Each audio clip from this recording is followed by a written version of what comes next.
বিসমিল্লাহির রহমানির রহিম। আসসালামু আলাইকুম। সবুজের ছোঁয়া থেকে সবাইকে স্বাগত জানাচ্ছি। আপনারা কেমন আছেন? আশা করি ভালো আছেন। আমি আল্লাহর রহমতে ভালো আছি। আজকে আমি আপনাদের সামনে দুইটা তরল সার দেখাবো। সেই তরল সারটা আমি কিভাবে তৈরি করেছি এবং গাছের জন্য কি উপকার করে। এটা হলো আমার চাপাতির তরল, আর এটা হলো আমার পেঁয়াজের খোসার ভিজানো তরল। তো এই যে এই চা পাতিগুলো যখন আমরা চা তৈরি করি তখন অতিরিক্ত চা পড়ে যায়, মানে ফেলে দেই। সেগুলি ফেলে না দিয়ে আমি এগুলো বোতলে ভরে রাখি, এবং এটা রাখার জন্য, সংরক্ষণ করার জন্য আপনারা বেশি দিন এটার মধ্যে একটু হলুদ দিয়ে দিবেন 1 চামচ। কারণ হলুদ দিলে এটা যেহেতু জৈব তরল, এই জৈব তরলের ভিতরে বিভিন্ন রকমের ব্যাকটেরিয়া, খারাপ ব্যাকটেরিয়া সৃষ্টি হয়। তো হলুদ 1 চামচ হলুদ দিয়ে দিলে সেই জিনিসটা দূর হয়ে যায়। এবং প্রত্যেকটা তরল সারে আপনারা হলুদ দিয়ে দিবেন, হলুদের গুঁড়া। আর এটা হলো আমার পেঁয়াজের খোসার তরল।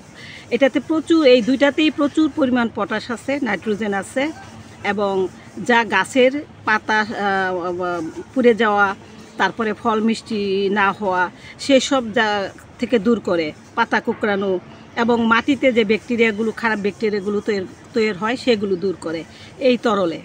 আর প্রচুর পরিমাণে পটাশ আছে, যা আমাদের গাছের জন্য খুবই মানে দরকার। পটাশের অভাবের কারণে আমাদের গাছে বিভিন্ন রকমের প্রবলেম হয়ে থাকে। গাছের পাতা পুড়ে যায়, শিকড়ে ফাঙ্গাসের আক্রমণ করে। এসব দূর করার জন্য কিন্তু এই পটাশ আমাদের খুবই দরকার।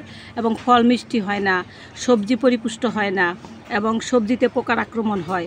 এই সমস্ত কিছু দূর করে কিন্তু এই দুইটা তরলে। আপনারা এইভাবে ঘরে বসে বিনা পয়সায় এই তরলগুলো তৈরি করতে পারেন।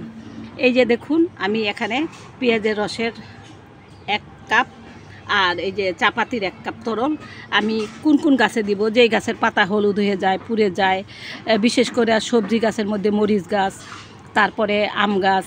তো এইসব গাছগুলোতে যদি আপনারা দিয়ে দেন তাহলে কিন্তু পাতা পড়া রোগ থেকে রক্ষা পাওয়া যায় এবং গাছও সুরক্ষিত থাকে। তাহলে দেখুন, আমি এই দুইটা তরল আমি একসাথে দিয়ে দিব গাছে।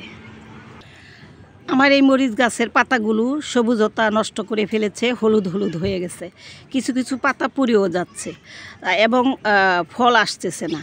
তো সেই কারণেই কিন্তু এই তরল সারটা দেওয়া প্রয়োজন। পটাশের ঘাটতির কারণে কিন্তু এই ধরনের সমস্যাগুলো তৈরি হয়।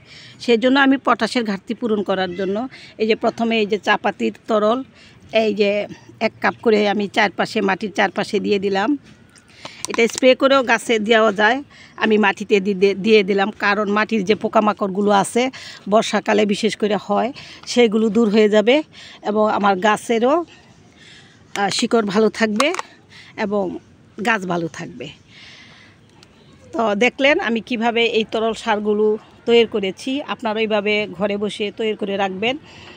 আর পেঁয়াজের খোসার তরলটা 4 থেকে 5 ঘন্টা ভিজিয়ে রাখার পর সেই পানিটা আপনারা অতিরিক্ত পানি মিশিয়ে, আমি কিন্তু সেই সবগুলোতেই পানি মিশিয়ে রেখেছি, পানি মিশিয়ে রেখে এই সারগুলো তৈরি করেছি। এবং সংরক্ষণ করেও রাখতে পারেন, তবে ঢাকনাটা মাঝে মাঝে খুলে দিবেন, এটাতে গ্যাস সৃষ্টি হয়, তা খুলে দিলে গ্যাসটা বের হয়ে যাবে। তো এইভাবে আপনারা এই ঘরে বসে বিনা পয়সায় তরল সারগুলো তৈরি করে গাছের অনেক উপকারে আপনারা করতে পারেন। তো ভালো থাকবেন। আমার ভিডিওটা ভালো লাগলে অবশ্যই লাইক, শেয়ার, কমেন্টস করতে ভুলবেন না। আর যারা ইউটিউব থেকে দেখছেন তারা অবশ্যই আমাকে সাবস্ক্রাইব করে আমার পাশে থাকবেন। আর যারা নতুন দেখছেন এখনই আপনারা সাবস্ক্রাইব করে ফেলুন। আর ফেসবুক থেকে যারা দেখছেন তারা অবশ্যই আমাকে ফলো দিবেন এবং লাইক, শেয়ার, একটা সুন্দর কমেন্টস করবেন। সবাই সবার পাশে থাকুন। আসুন আমরা সবাই একসাথে মিলে এগিয়ে যাই এবং আমাদের যেসব কাজগুলো আছে আমরা সেই কাজগুলো তুলে ধরি সবার মাধ্যমে। দেশের, পৃথিবীর সব প্রান্তে যেন আমাদের এই কাজগুলো ছড়িয়ে যায়, সবাই যেন আমরা উৎসাহিত হয়ে এই কাজগুলো করতে পারি, সবার সৃজনশীলতাকে তুলে ধরতে পারি। তো ভালো থাকবেন, সুস্থ থাকবেন, সবুজের ছোঁয়ার পাশে থাকবেন। আল্লাহ হাফেজ।